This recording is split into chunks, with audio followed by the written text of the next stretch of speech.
Ei, gente, paz, boa noite, tudo bem? Boa noite para os pecadores justificados, os inimigos reconciliados, né? A linguagem de Paulo a Colossos ali. Semana passada a gente terminou falando um pouco do quiz de Colossenses, né? Qual gnóstico é você em Colossenses, lembra disso? O hélico, o psíquico ou o pneumático, né? Você é carnal, você é mais ou menos, ou você é espiritual, né? Então, nós ainda estamos nesse quiz aí, qual gnóstico é você em Colossenses? Hoje, uma vez já tendo contemplado o pano de fundo aí, a gente vai caminhar um pouco no texto. Literalmente, a gente vai ler o texto de Colossenses, né? Mas não é só ler, é ler, né? E discutindo aí. Então, vamos lá. Colossenses capítulo 1. Os versículos 1 e 2, olha que interessante, né? A famosa saudação e apresentação que Paulo faz nas suas cartas, está aí escrito: Paulo, apóstolo de Cristo Jesus, pela vontade de Deus, e o irmão Timóteo, grande parça de Paulo, esse Timóteo, né? Aos santos e fiéis irmãos em Cristo que estão em Colossos, a vocês, graça e paz da parte de Deus, nosso Pai, e do Senhor Jesus Cristo. Então, nessa saudação aqui, a gente tem quem era, por que era, quem era? Paulo, né? E o que ele era? É apóstolo de Cristo. Por que ele era apóstolo de Cristo? Segundo a vontade de Deus, o Pai, não é? Seria essa a ideia. Com quem ele estava? Nosso querido Timóteo, e a quem ele se dirigia? Aos santos que estavam em Colossos. Então, se trata de uma carta bem direcionada, embora a gente já viu que Paulo dá instrução depois para que essa carta seja lida lá também na igreja de Laodiceia. Agora a gente tem uma leitura muito interessante. Os versículos 3 a 8, diz assim: sempre agradecemos a Deus, o Pai de nosso Senhor Jesus Cristo, quando oramos por vocês, pois temos ouvido falar da fé que vocês têm em Cristo Jesus e do amor que têm por todos os santos, por causa da esperança que lhes está reservada nos céus, a respeito da qual vocês ouviram por meio da palavra da verdade, o evangelho que chegou até vocês. Por todo o mundo este evangelho vai frutificando e crescendo, como também ocorre entre vocês, desde o dia em que ouviram e entenderam a graça de Deus em toda a sua verdade. Vocês o aprenderam de Epáfras, nosso amado cooperador, fiel ministro de Cristo para conosco, que também nos falou do amor que vocês têm no Espírito. Aqui Paulo começa, né, a fazer aquela sala com a igreja de Colossos, que ele vai dizer assim: nós sempre lembramos de vocês em nossas orações, e algumas coisas aqui Paulo vai destacar naquela igreja ali, né, que estava em Colossos. Ele vai falar da fé que se tinha em Cristo. Quando nós estamos pensando nesse quesito assim, a fé que se tem em Cristo, vale lembrar que a gente está num contexto ainda politeísta, né? Tipo assim, com várias filosofias, ideologias, aquela coisa toda, mas esse povo que agora estava lá em Colossos cria em Jesus, né? Eles também se destacavam pelo o amor pelos santos.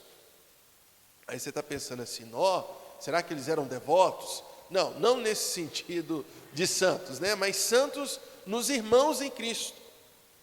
Então, tipo assim, Paulo vai falar isso também da igreja em Tessalônica, né? Que o amor não era fingido, porque crente é uma maravilha, né, gente? Crente é legal demais, você vê crente assim, se cumprimentando, né? Ô irmão para lá, ô irmão para cá, né? A gente tem aquela, ô querido, ô amado, né? A gente canta, somos corpo, assim bem ajustado. Vira para o seu irmão, fala: eu te amo, meu irmão, eu preciso de você. Aí muitas vezes a gente está abraçando com a faca nas costas, né? Mas Paulo estava falando que aquela igreja ela tinha um amor pelos santos. E esse amor pelos santos, gente, vale lembrar, por exemplo, quando Paulo vai falar na sua segunda carta à igreja de Corinto, naquilo que eles estavam levantando para a igreja na Judéia. Tipo assim, havia uma conexão da igreja muito interessante. Em que sentido? Imagina aqui que essa comunidade está aqui, em imersão, tudo e tal. O que acontece? Tinha-se essa conexão de igreja. Verdade seja dita, se eu estou brincando, eu acredito que não há isso entre essas igrejas aqui, mas se você ser muito sincero com você mesmo e analisar os casos assim, a gente tem uma certa competição de igreja, né? Assim, não tem tipo nós e eles, não é tipo assim, nós somos mais certos que eles, então a gente não se envolve, a gente não está nem aí, tudo e tal. Mas, entretanto, todavia, esse povo não tinha essa concepção. Quando se fala do amor aos santos, está pensando numa prática de generosidade entre os cristãos, tanto entre eles, da comunidade local, como aqueles de comunidades diferentes. Isso aqui é muito interessante, né? Assim, como que nós somos revestidos das placas. Isso é uma tristeza. Esses caras aqui entendiam o que era ser revestidos de Cristo, e não de placas. Entendiam que de fato a igreja era uma só. E por que eles tinham essa questão da fé em Cristo e do amor pelos santos? Por conta da esperança futura. Gente, uma coisa move a igreja. Eu tenho para mim que, em certo sentido, é mais prejudicial para a igreja perder a esperança do que perder a fé.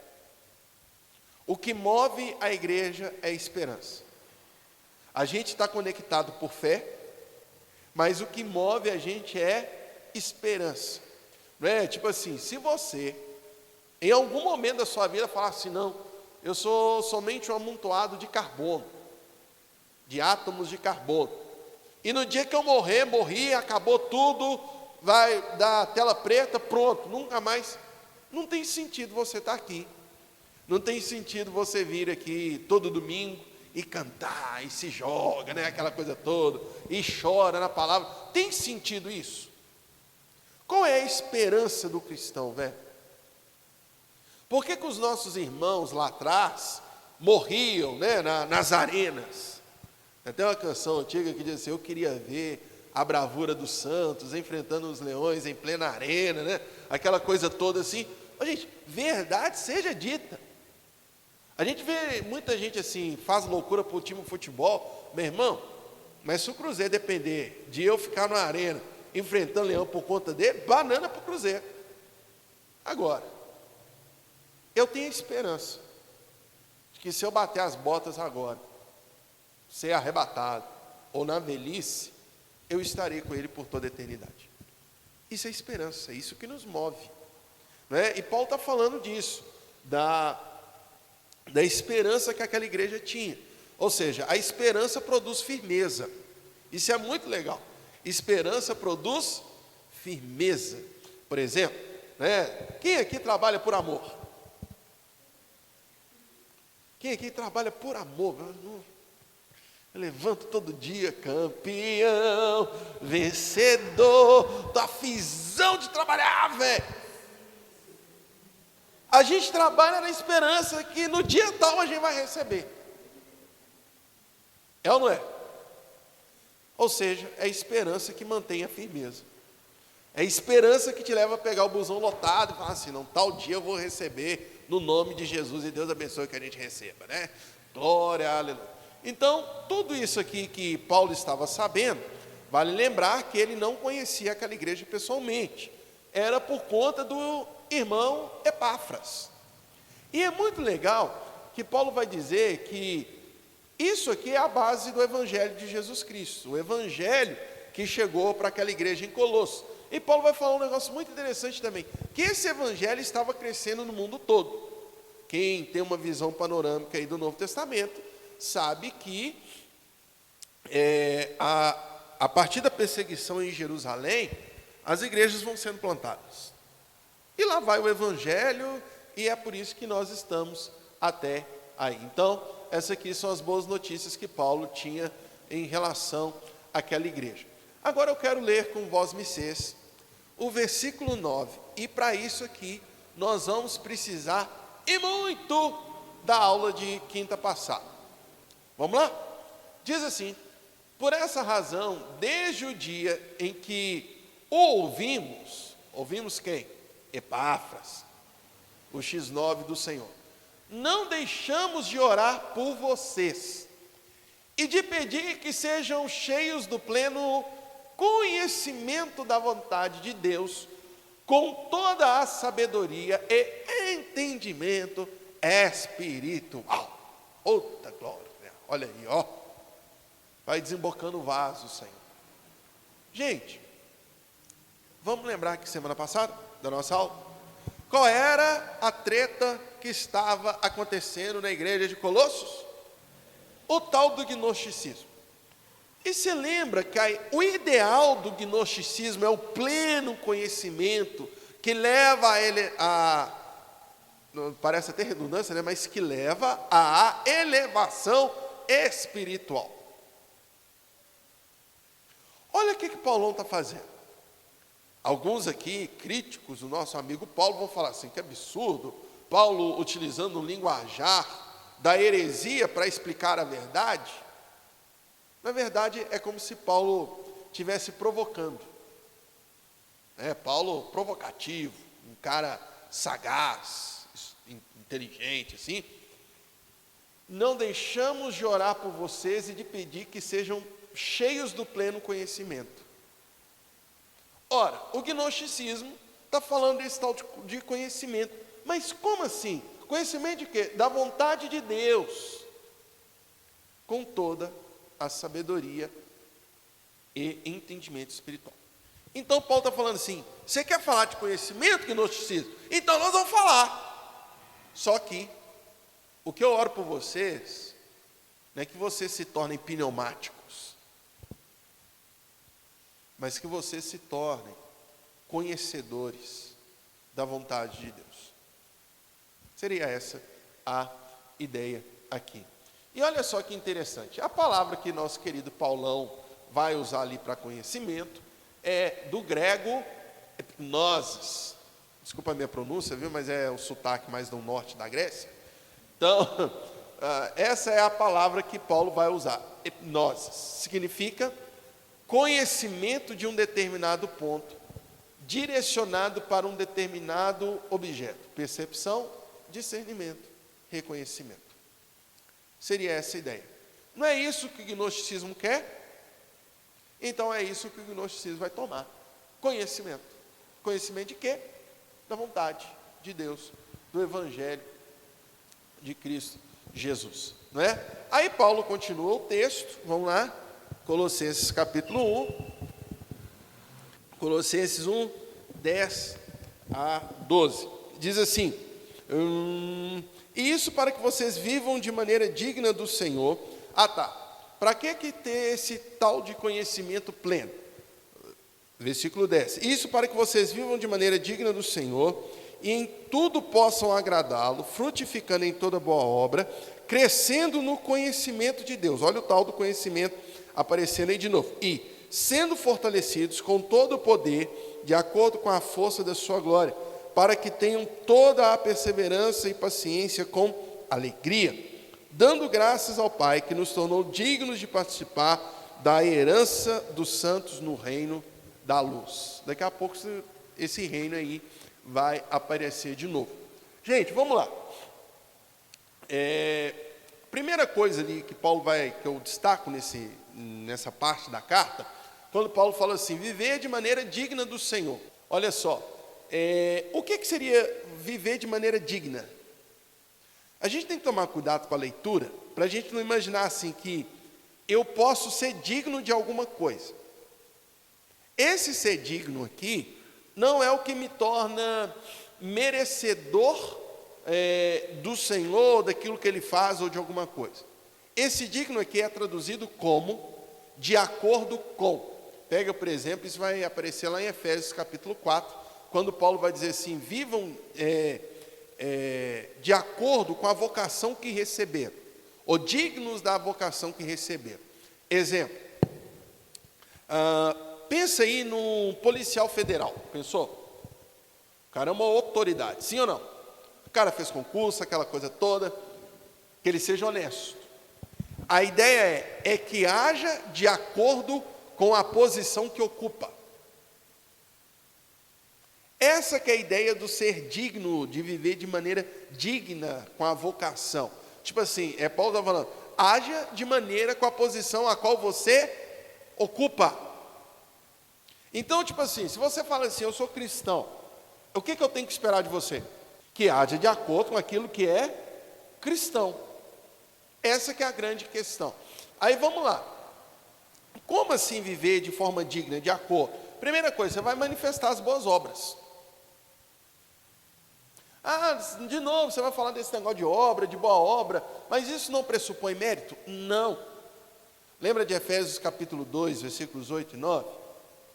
Pela graça sois salvos mediante a fé, isso não vem de vós, é dom de Deus. Não por obras, para que ninguém se glorie, pois Deus as preparou de antemão para que andássemos nelas. Gente, a boa obra não é mérito. A boa obra, em certo sentido, é consequência. Você entende esse movimento da salvação? Tipo, é o que eu falo, né? Tipo, a gente não pode pensar a salvação somente para a eternidade. A nossa salvação já começou agora, a partir do momento em que mudam as nossas obras. Isso ficou claro? Entenderam o que eu quis dizer? A salvação começou agora, a partir do momento que eu mudo a minha prática de vida, né? Vamos lá. Outra coisa que vai aparecer novamente, crescendo em conhecimento. Você vai ver que Paulo vai sempre falar nesses termos, no que a gente chama do gerúndio, a ideia de ação contínua. Isso aqui é muito legal, velho.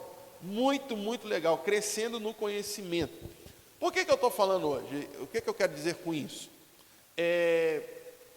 Se hoje você voltar para casa e falar assim, não, eu aprendi algumas coisas lá de Colossenses, para mim já deu. Não preciso mais voltar, eu só vou participar na hora da música, na hora da palavra, eu vou sentar naquelas mesas cultas ali, tomar um cafezinho, né, com uma água gasosa, aquela coisa toda. Você olha para você e fala assim, não, já adquiri o conhecimento necessário. Essa relação com conhecimento, ela é muito interessante, que Paulo tem uma ação contínua com o conhecimento humano, porque da cadeia, isso aí os caras estão convictos, ele vai falar, escrevendo a Timóteo, pedindo que mandasse os livros. Para que a gente pede livro, gente? Para ler. O cara está na tauba da beirada, está vendo a avó pela greta, sabe que está ali para morrer, ele ainda pede livro. Agora pensa de uma coisa assim, e Deus que é o infinito? Como é que eu vou ficar estagnado? Então você sempre vai ver Paulo falando nessa ideia do crescendo em conhecimento. E crescendo em conhecimento, eles serão então fortalecidos. Essa ideia do fortalecidos, como que é? Aquela coisa, né, que a avó sempre falava com a gente, ô menino, come para você ficar forte, come para você ficar forte, lembra disso? Né? A mãe da gente, a avó da gente sempre falava, você precisa comer para você ficar forte. E a gente não, a gente quer brincar, aquela coisa toda. A ideia de força tem a ver com resistência.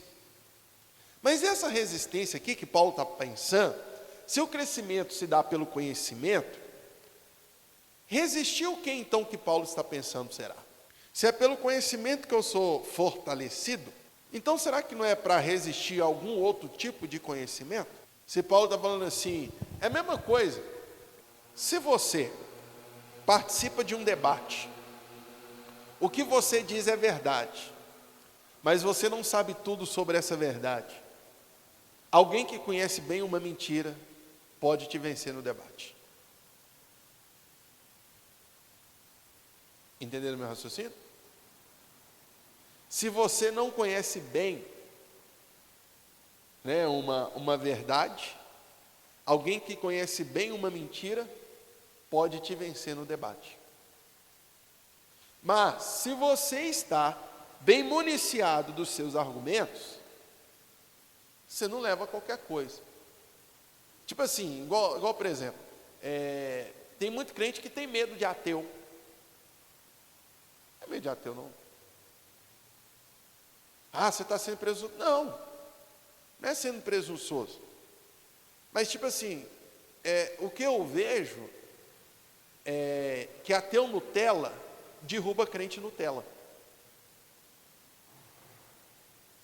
Sabe, uns argumentos assim, tão todinho. Você faz amizade séria. perigoso. Deixa eu te dar uns argumentos aqui mais interessantes para você falar. Né? Ainda mais nessa nossa época aí das fake news, de tudo é muito superficial, dos vídeos cortados na internet, aquela coisa toda. Paulo tem uma preocupação que aquela igreja tivesse um conhecimento, mas um conhecimento profundo, de modo que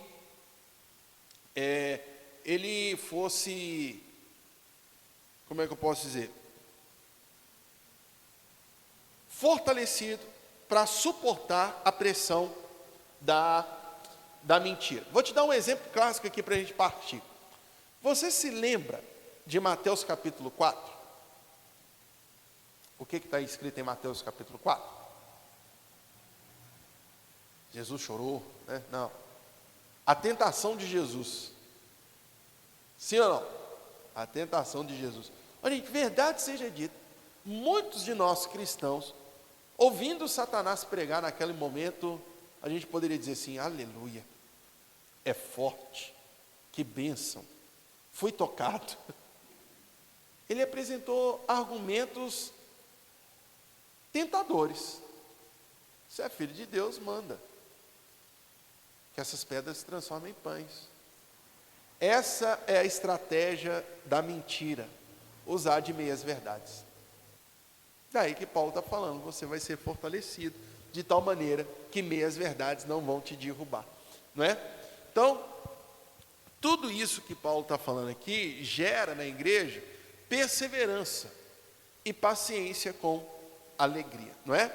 Aí agora tem um texto clássico de Filipenses, do capítulo 1, versículo 13, que Paulo vai dizer assim: pois ele nos resgatou do domínio das trevas, olha aí novamente a palavra domínio ou reino aparecendo, e nos transportou para o reino do seu Filho amado, em quem temos a redenção, a saber, o perdão dos pecados.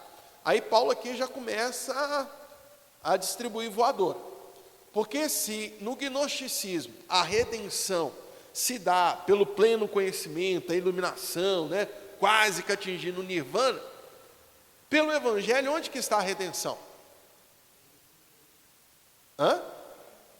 Em Cristo. Olha que legal. Ó gnóstico, a redenção não está nesse conhecimento que você procura, mas a redenção está em Deus.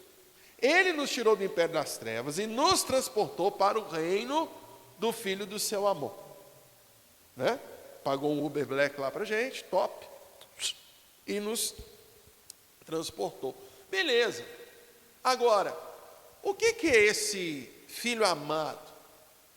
Esse Cristo? Quem é esse?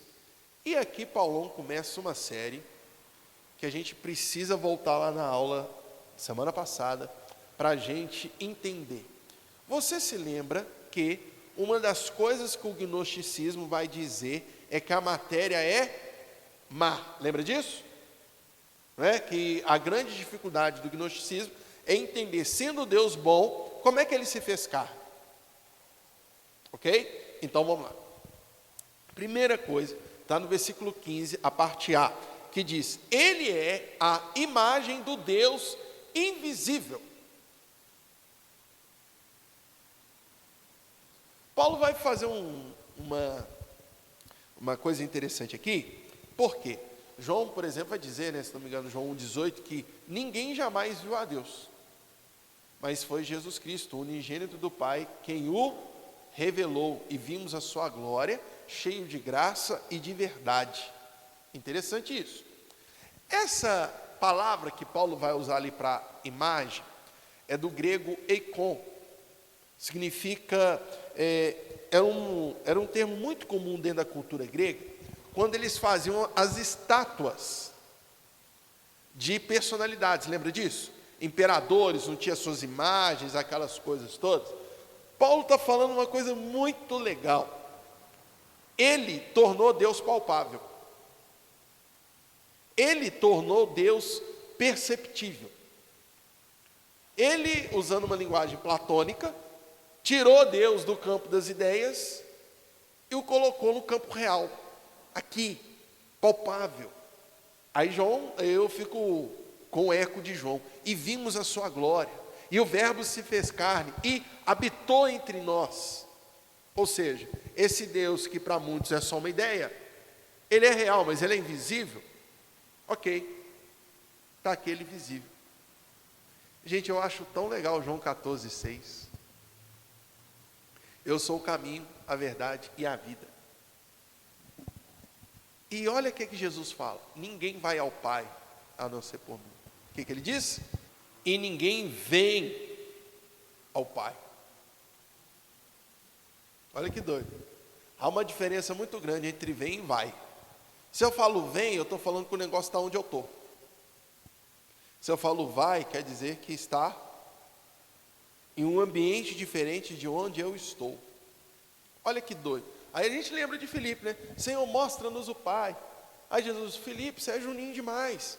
Há tanto tempo eu estou com vocês e vocês ainda não viram o Pai, porque quem vê a mim vê o Pai. Então Paulo está falando assim, olha, ele é a imagem do Deus invisível, ele é esse icon. Aquilo que tipo assim, não é só uma lembrança, mas é a fidedigna representação de, palpável aqui e agora. Então, essa é a primeira coisa que Paulo vai fazer aí. Outra coisa muito importante também que Paulo vai dizer, está na parte B do versículo 15 e no versículo 16, que diz assim: o primogênito sobre toda a criação, pois nele foram criadas todas as coisas nos céus e na terra, as visíveis e as invisíveis, sejam tronos ou soberanias, poderes ou autoridades, todas as coisas foram criadas por ele e para ele. Isso aqui é muito legal. Curiosidade teológica para você. Durante muito tempo assim da era cristã, e até hoje, as pessoas têm um questionamento sobre esse texto de Colossenses 1, 15 e 16, porque vai dizer que ele é o primogênito de toda a criação. Algumas traduções colocam assim, o primogênito de toda a criação. Uma leitura rápida e superficial do texto pode te dar a impressão que Jesus foi criado. Não. Calma, gente. Não, eu só estou falando o que estão falando, não sou eu que estou falando. Não é? Uma leitura rápida desse texto pode dar a sensação, pô, mas ele é o primeiro, então quer dizer que ele foi o primeiro. A ideia de primogenitura que está sobre esse texto não é a ideia de simplesmente de alguém que existe primeiro, mas alguém que tem por direito tal herança. Tanto que, dentro do contexto judaico, a herança do primogênito, ela é diferente. O direito na ausência do pai recai sobre quem? Sobre o mais velho, o primogênito. Então a ideia aqui é de primogenitura. Tanto que Paulo está falando assim, olha, tudo foi criado por intermédio dele e para ele. Ou seja, tudo é pensado naquilo que é para Cristo. É como se o pai estivesse trabalhando para construir uma herança para Cristo. Seria mais ou menos essa ideia. Então, não é que Paulo está falando assim, Cristo foi a primeira criação de Deus, e a partir dele ele criou todas as coisas. Usando o linguajar de hoje, é como se Deus, o Pai, tivesse feito uma impressora 3D, Cristo, a partir dessa impressora 3D, vai fazendo as outras coisas. Não é isso. A ideia aqui é de primogenitura de herança. Então, essa é a segunda coisa que Paulo vai dizer aí. E o versículo próximo aí, o 17, vai nos ajudar nesse entendimento, que vai dizer o seguinte: ele é antes de todas as coisas. Alguma tradução coloca existe? Interessante. Ou subsiste, né? A ideia do ser. Ou seja, ele é antes de todas as coisas, e nele tudo subsiste. O que Paulo está dizendo aqui? Ele é a causa de tudo, como também quem sustenta tudo. Ele não é somente a origem, mas ele também é o meio, e se você voltar um pouquinho aí no texto, você vai ver que ele é também a finalidade. Interessante isso.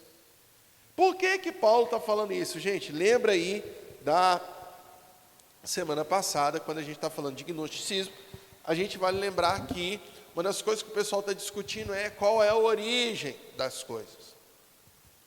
Qual é a origem? Aí lembra que eu falei com vocês de João capítulo 1? No princípio era o verbo estava com Deus, o verbo era Deus. Tendo João como principais destinatários gregos, que se perguntam qual é a origem de tudo, João já começa dizendo que a origem está em Cristo, ou seja, ele é a causa e o sustento de todas as coisas. Continuando aqui, a nossa leitura do texto de Colossenses. Outra coisa que ele vai dizer muito importante, que ele é o cabeça da igreja. Quando a gente está pensando assim, o cabeça da igreja, a gente está pensando aquele que dita para onde a igreja vai. Isso aqui é muito legal. Tipo assim, sendo Cristo o próprio evangelho em si, a sua mensagem sendo também o evangelho, é ele quem dita para onde a igreja vai. Isso aqui é muito louco, velho. Por quê? Eu costumo dizer o seguinte, exemplo, o Estado é laico, ou pelo menos deveria ser, amém? Sim ou não? Amém. A igreja não. O que eu quero dizer com isso? Não é a gente que vai ditar para o Estado o que o Estado vai crer. Mas também não é o Estado que vai ditar para a gente em quem nós vamos crer, ou o que nós vamos crer. Então, tipo assim, essa palavra de Cristo, ela perpassa todos os tempos e ideologias, e seja lá o que for. Vale lembrar que a igreja em algum momento aqui é perseguida, que César quer se colocar como senhor da igreja, mas quem que é o cabeça da igreja? É o imperador? Não é, é Cristo. Versículo 19, aliás, o 18b, perdão, tá? É o princípio e o primogênito dentre os mortos, para quem tudo tenha a supremacia. Isso aqui é... Mas a gente não tem relatos de pessoas ressuscitando antes de Cristo? Não, bugou, hein? Ó, até o Linux deu tela azul agora. E aí? Cara, vocês está igual Android de celular antigo.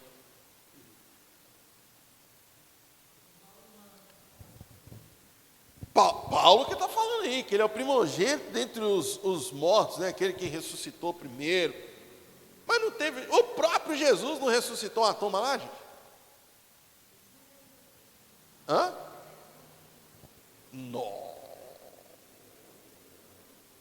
Não, mas está falando, é o primogênito da ressurreição. A grande questão é, essa ressurreição de Cristo, ela prefigura, ela se dá pela ideia da glorificação, como aquele que não irá enfrentar a morte novamente. Essa que é a grande diferença. Porque, como diz a bispa Carol aqui, todo mundo que ressuscitou antes de Cristo morreu de novo. Ou alguém sabe que Lázaro está vivo até hoje aí? Hã? Né? A ideia do corpo glorificado. Então ele é o primogênito dentre os mortos. E outra coisa que muito importante, ele é a plenitude de Deus, né? Pois fala que foi do agrado do Pai que nele habitasse toda a plenitude, ou a plenitude da divindade, e por meio dele reconciliasse consigo todas as coisas, tanto as que estão na terra, quanto as que estão nos céus, estabelecendo a paz pelo seu sangue, derramado na cruz. Ou seja, ele é então a plenitude de Deus, sendo ele o reconciliador entre Deus e os homens. Olha só os versículos 21 a 23. Antes estavam separados de Deus, e na mente de vocês eram inimigos por causa do mau procedimento de vocês. Mas agora Ele os reconciliou pelo corpo físico.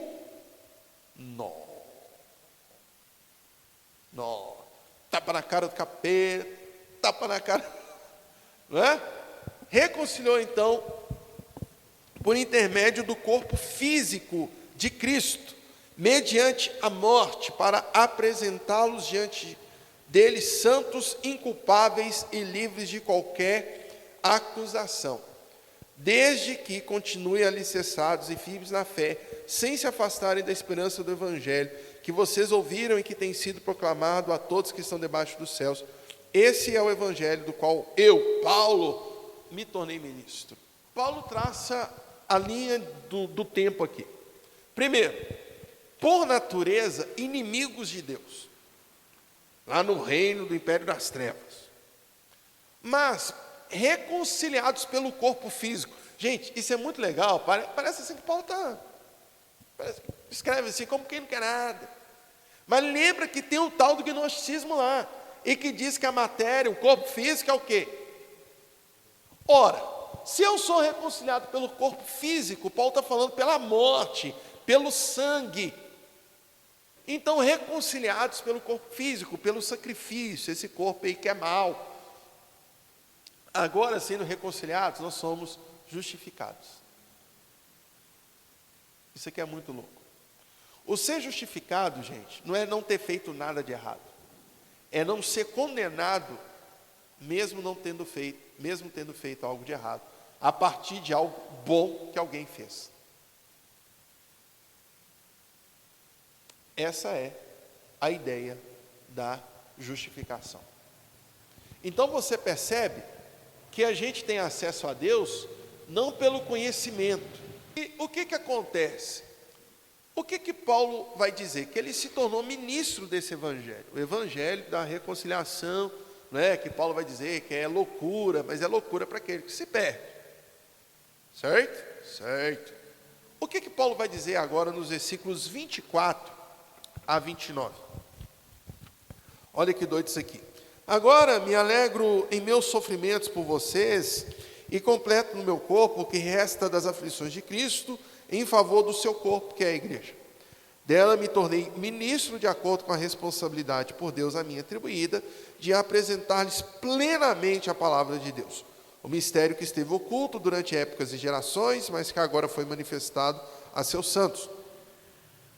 A ele quis Deus dar a conhecer entre os gentios a gloriosa riqueza deste mistério que é Cristo em vocês, a esperança da glória.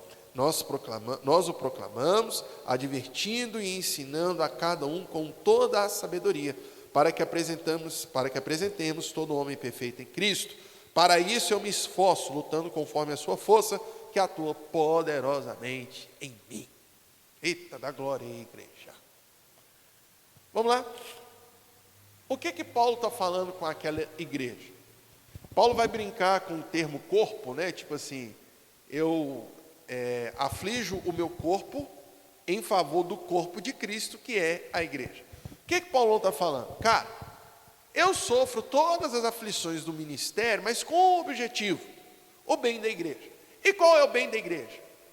Como que eu faço isso? Paulo vai dizer que ele se tornou ministro. O que Paulo era, gente?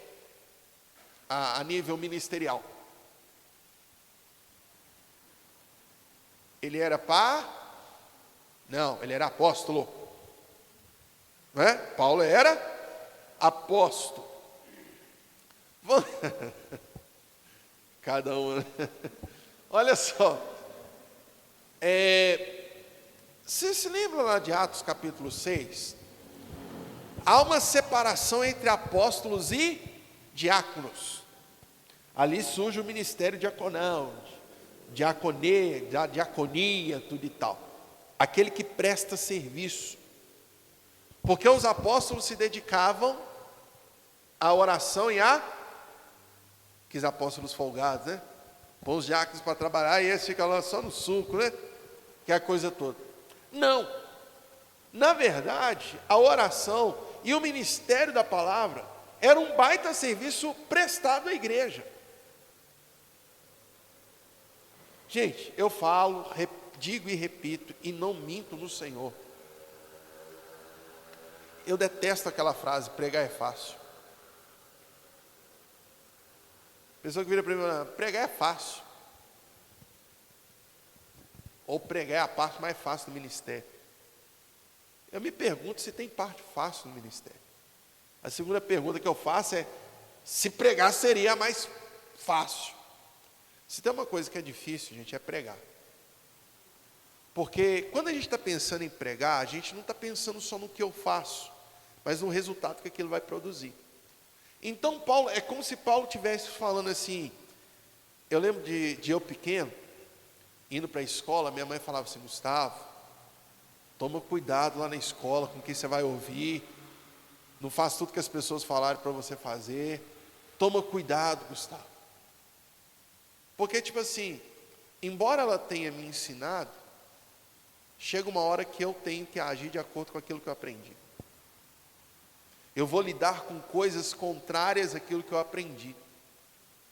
E Paulo está falando assim, eu me tornei ministro. Essa palavra ministro é a palavra diácono. Paulo então está com crise ministerial, ele está precisando fazer um teste vocacional para ver se ele é apóstolo ou diácono. Não, ele está falando assim, o pregar para vocês, tanto que Paulo está falando assim, o meu objetivo é apresentar plenamente o Evangelho. Isso é um serviço. Que interessante. Porque pregar, cara, e pregar o Evangelho não é fácil. E Paulo vai falar assim, para que vocês permanecendo nesse Evangelho, vocês vão permanecer firmes na esperança. No capítulo 2, dos versículos 1 a 5, fica muito claro para a gente essa percepção apologética de Paulo. Quando fala assim, né, ser fortalecido em pleno conhecimento, foi o que eu falei com vocês, é ser forte. Lembra lá da avó falando? Para você não gripar. Né? Minha avó até falava para comer formiga para não ter problema de vista. Né? Minha avó era avó raiz. Tinha disso, alguém aqui a avó falou para comer formiga? Para não é? Falava que era bom. Exatamente. Vamos ver o que Paulo então está dizendo no capítulo 2, versículos 1 a 5. Quero que você saiba quanto estou lutando por vocês. Né? Parece aquele político representando a classe ali, lá na Assembleia, na Câmara, aquela coisa toda. Pelos que estão em Laodiceia e por todos que ainda não me conhecem pessoalmente. Ou seja, você percebe que Paulo está lutando no sentido apologético, né? Tipo assim, pela pureza doutrinária das igrejas, não somente de Colossos. Aqui, ó. Vamos lá, versículo 2: esforço-me para que eles sejam fortalecidos em seu coração. Olha a ideia de ser fortalecido novamente aparecendo aí.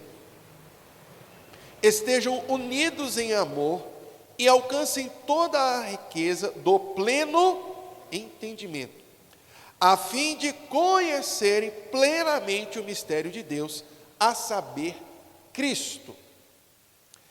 Você vai ver essa palavra mistério aí aparecendo, porque uma das características do gnosticismo é que ele se valia muito das religiões de mistério, de misticismo. Então Paulo fala que, tipo assim, essa ideia do mistério, ela se finda na revelação. Já não é mais mistério, pois Cristo fora revelado. Isso é doido, velho. Vai dando glória aí, igreja. Ó, vai dando glória. Versículo 3: nele estão escondidos todos os tesouros da sabedoria e do conhecimento. Ô palavra que está aparecendo demais, e não é à toa. Versículo 4: eu lhes digo isso para que ninguém os engane com argumentos que só parecem convincentes. Lembra lá? Se você não conhecer bem a verdade, quem conhece bem a mentira pode te derrubar, mesmo estando na verdade. Porque, embora esteja fisicamente longe de vocês, em espírito estou presente. Foi o que o Wellington fez agora há pouco aqui no Data Show, né? e me alegro em ver como estão vivendo em ordem e como está a fé que vocês têm em Cristo. Gente, esse momento no qual Paulo reage, é como se a doença estivesse começando a se alastrar. Não é que não tinha nada, mas também não tinha tomado tudo. Então é uma ação preventiva de Paulo, porque a gente sabe, né, toda doença, quanto mais tarde a gente começa a tratar, mais difícil fica o tratamento.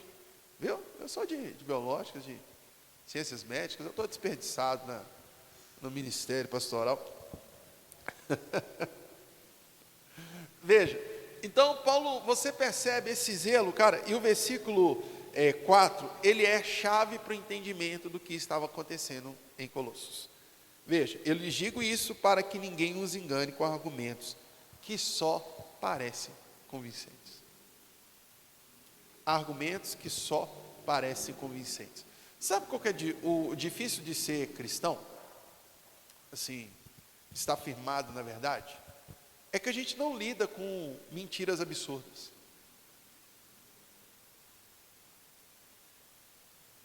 Não é? A gente não lida com mentiras absurdas. Isso é muito louco. Isso é muito louco. Se fosse mentiras absurdas, ficava claro. Eu não faço demais, não. Não tem isso. Então Paulo tem esse zelo pelas igrejas. E perceba, lembra que eu falei com vocês, que a ideia do gnosticismo não é a igreja batista dos gnósticos, não é um grupo específico, mas uma ideia que permeia pessoas de várias igrejas.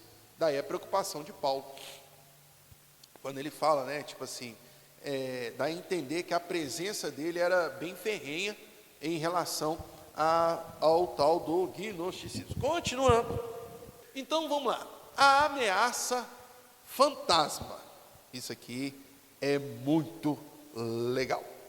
A ameaça fantasma, e é aqui que a gente vai terminar a nossa aula hoje refletindo um pouco sobre isso. Por quê?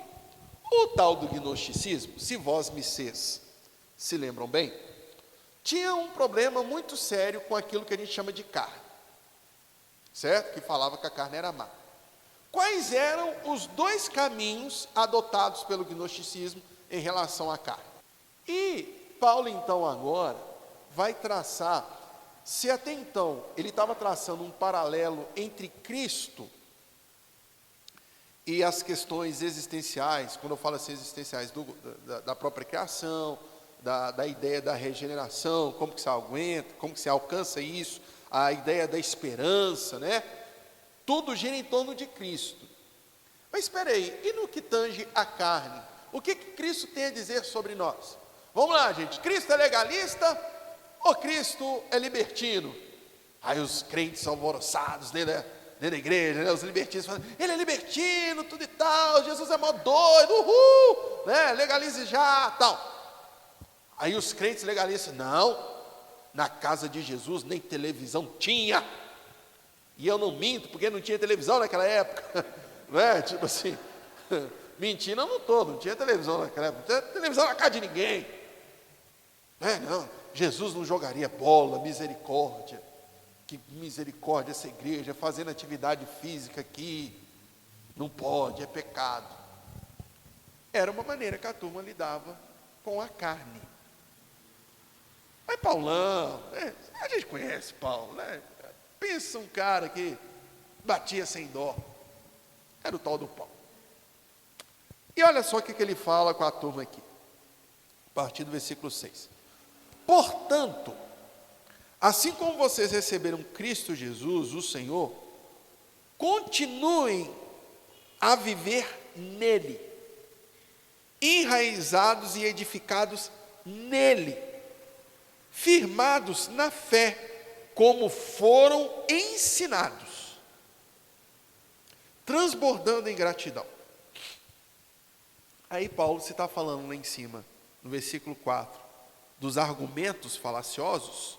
Olha o que ele vai dizer agora, versículo 8, tenham cuidado para que ninguém os escravize a filosofias vãs e enganosas, que se fundamentam nas tradições humanas e nos princípios elementares deste mundo e não em Cristo. Olha que louco. Paulo está falando assim, cara, você, o seu senso de moralidade não pode ser regido por legalismo. Não é? Vamos lá. Diz assim o versículo 9. Pois em Cristo habita corporalmente toda a plenitude da divindade. Olha Paulo alfinetando aí o corporalmente. E por estarem nele, que é o cabeça de todo poder e autoridade, vocês receberam a plenitude. Nele também vocês foram circuncidados. Lembra que havia a discussão, né, dos judaizantes, que para ser salvo precisava ser circuncidado? Acredito que vocês viram isso estudando Gálatas aqui. Eu acredito que o professor tenha falado sobre essa questão. E lembra a semana passada que eu falei com vocês que os gnósticos usavam muito do ascetismo judaico? Do rigor judaico? Lembra disso? Olha aqui, note, gente, que aqui não é necessariamente um grupo judaizante como era lá em Gálatas. A Ajuda é usada mesmo, mas aqui um grupo de gnósticos que usavam desse rigor da tradição judaica. São dois grupos bem diferentes. Beleza? Então, continuando aí. Daí que Paulo vai falar que nele nós somos circuncidados. Não com uma circuncisão feita por mãos humanas, mas com a circuncisão feita por Cristo, que é o despojar do corpo da carne.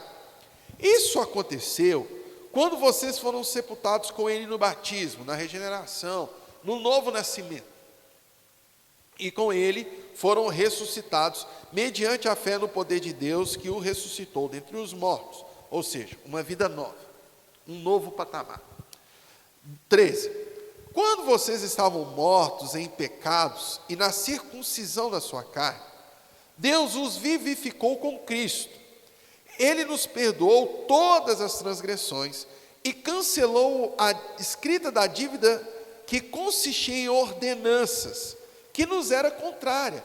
Ele a removeu, pregando-a na cruz, e tendo despojado os poderes e as autoridades, fez deles um espetáculo público, triunfando sobre eles na cruz. Isso aqui é muito doido.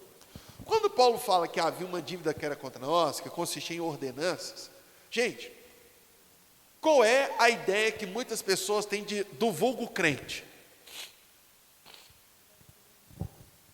Não pode. Não pode. Não pode. Não pode. Hoje vocês estão tranquilos, né? Porque até um tempo atrás, crente não podia, funk na praia, crente não... Não são coisas muito absurdas? São. Só que o legalismo, ele vai se reinventando. Isso que é cabuloso. Ele vai se reinventando. Ok. Quando Cristo triunfa lá na cruz, Agostinho vai dizer que uma das funções da lei é nos mostrar que a gente precisa da graça. Tipo assim, quando Deus estabeleceu o que a gente tinha que fazer ou não fazer, é justamente porque a gente não dá conta e a gente vê que a gente precisa dele e não da lei, em certo sentido, né? Isso aqui é muito interessante. E se não bastasse a lei, tinha a tradição. Por quê? Qual é o erro histórico da igreja evangélica, da igreja cristã? Confundir a tradição dela com o evangelho. Pega, por exemplo, os nossos queridos europeus, que um dia colocaram lá no GPS, América, e vieram parar aqui. E os europeus, né, aquela coisa, trazendo especiarias, espelhos, armas de fogo, trouxeram também o evangelho.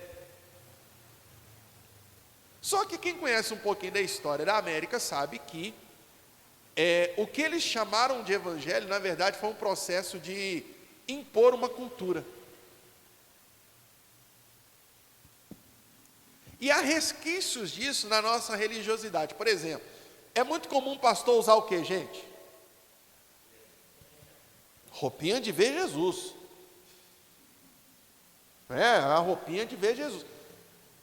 Aí eu me lembro de um sujeito chamado Jorge Obenjor, que ele cantava assim: moro num país tropical, abençoado por Deus. Que isso, pastor? Misericórdia. Eu não estou cantando, eu estou citando. E o cara tá certo. Gente, me dói ver nesses sertões, Nordeste afora aí, essas cidades quentes, a pessoa se sente na obrigação de usar terno e gravata. Aí você pergunta assim, mas por que tem que usar? Ah, não sei, é roupa de pastor. Não tem fundamento bíblico para isso. Não tem. Mas a gente se apega à tradição como se fosse o evangelho. Está vendo o legalismo? Como que é? Aí beleza. Versículo 16. Portanto, não permitam que ninguém os julguem pelo que vocês comem ou bebem, ou com relação a alguma festividade religiosa, ou à celebração das luas novas ou dos dias de sábado. Sabe qual é a grande questão do legalismo? É que ele se torna um padrão, a régua de medir, pela qual eu julgo os outros. O legalismo, ele nem serve para mim não, ele serve mais para o outro. Porque ele vai me dar a sensação de que eu sou superior ao outro. É aquela coisa assim, graças a Deus que eu não sou como esse pecador que vem para a igreja sem terno e gravata. Graças a Deus que eu não sou como esse homem que... É o que Paulo está falando assim, então não deixe que ninguém te julgue. A gente vai impedir que alguém vai nos julgar? Não. O que a gente vai impedir é de que alguém nos condene, no sentido assim, da gente se sentir condenado. Porque eu posso virar para o apóstolo Paulo aqui e falar assim, olha, você está sem terno e gravata, misericórdia, não sei o quê. Aí Paulo pode virar, ai meu Deus, eu vou para o inferno, não sei o quê. Ou ele pode virar para mim, joinha. Ele está me impedindo de falar o que eu quero dele? Afinal, eu sou legalista. Ele não vai me impedir. Mas é uma questão de consciência dele não se condenar por isso. Gente, e isso aqui a igreja precisa entender. A igreja, ela não coloca ninguém no céu, nem tira ninguém de lá. Tem uma matéria no seminário que chama Poimênica, ou Práticas Pastorais. Lá a gente aprende, por exemplo, a fazer velório, casamento, essas coisas. Eu falo muito uma coisa com os alunos, gente, quando você está no velório, não fica pondo os outros no céu, não. Nem tirando de lá. Ninguém faz isso, velho. Essa noção de que a igreja salva, isso é do catolicismo romano. A gente não salva, a igreja não salva. A igreja não põe ninguém no céu, é Jesus que põe. Agora, se ele não colocar também, filho, a igreja pode forçar o tanto que for que não vai. Então, quem é você para me julgar? No sentido de me condenar ou me salvar? Eu sou julgado por Cristo. Que doido, né? Aliás, eu sou julgado pelo Pai, mediante a Cristo. Então, vamos lá para a gente encerrar a nossa aula de hoje. Versículo 18. Não permitam que ninguém que tenha prazer numa falsa humildade e na adoração de anjos os impeça de alcançar o prêmio. Tal pessoa conta detalhadamente suas visões e sua mente carnal a torna orgulhosa. Lembra do pneumático? Aqui, o que tem as experiências espirituais mais violentas? Aí Paulo vai falar de duas coisas aqui. Primeiro, o legalista, ele gosta de se exibir para os outros. Ô irmão, glória a Deus, né? Eu sei que você não está de terno e gravata hoje não, mas eu estou. Dá para o senhor ver que eu estou, né? De terno e glória a Deus, o senhor não está não, mas vai orando, um dia o senhor vai estar. Tipo assim, o legalista, ele gosta de mostrar, ele gosta. Olha, irmão, estou indo ali levar a minha oferta, em nome de Jesus, amém? Fariseu. A ideia é de mostrar, né? Essa que é a ideia do legalista. Você não se contenta em ser, você tem que mostrar para os outros que você está sendo. Aí o cara faz a live hoje no Instagram, indo levar a minha oferta no altar. Com toda a humildade, glória a Deus, só 5 mil reais de oferta hoje. Paulo vai chamar isso de falsa humildade. Ou então espiritualzão. Eu estou vendo. Do lado da irmã ali, nu. que anjão. Aí todo mundo olha para ele, ó, que isso, hein? Balela. Bom, versículo 19, que pessoa é essa? Trata-se de alguém que não está unido à cabeça, ou seja, que não está em comunhão com Cristo, a partir do qual todo o corpo, sustentado e unido por seus ligamentos e juntas, efetua o crescimento dado por Deus. Olha o verso 20, que lindo. Já que vocês morreram com Cristo para os princípios elementares deste mundo, porque, como se ainda pertencesse a Ele, vocês se submetem a regras, não manuseeis, não prove, não toque. Todas estas coisas estão destinadas a perecer pelo uso, pois se baseiam em mandamentos e ensinos humanos.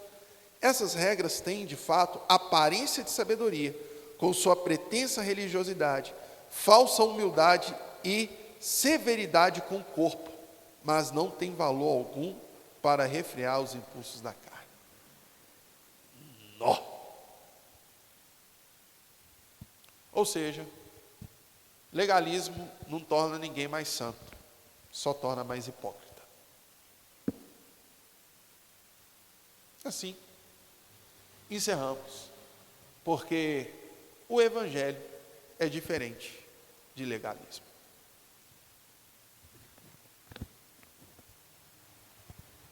Amém, nosso tudo? Senhor, obrigado por esse tempo que tivemos aqui, tempo de crescimento. Bendizemos o Teu nome por isso. Obrigado, Senhor, porque a gente não é salvo por aquilo que a gente faz. Até mesmo porque a gente não dá conta de fazer. E não nos resta glória nenhuma, se não reconhecemos que a glória é toda de Cristo. Que o Senhor nos abençoe, nos dê a Tua graça, o entendimento do Teu Evangelho. Em nome de Jesus, amém.